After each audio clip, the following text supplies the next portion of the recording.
May mga batang 90s ba dito? Kamusta kayo? Kamusta tayo? Alam nyo, sa totoo lang tayo may pinakamasayang kabataan. Tayo yung mga kabataan noon na napakababaw ng kaligayahan. Tayo yung mga batang batak sa arawan kahit napagalitan ng magulang, okay lang basta makipaglaro sa mga kaibigan. Di natin alam kung ano yung teknolohiya. Di natin alam kung ano yung cellphone.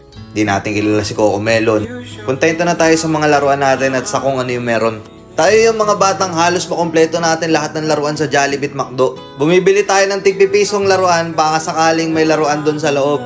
Naalala nyo?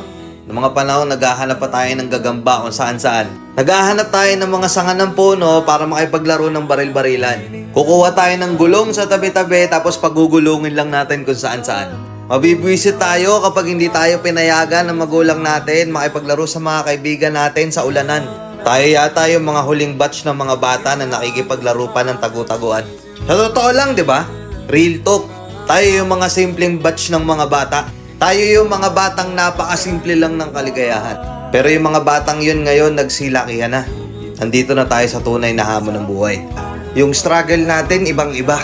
Pero magtataka ka, yung mga bata ngayon, iba na rin sila. Yung mga bata ngayon, feeling nila mas magaling pa sila sa magulang nila. Yung mga bata ngayon, nagre-rebelde agad kapag hindi na pagbigyan yung mga simpleng gusto nila.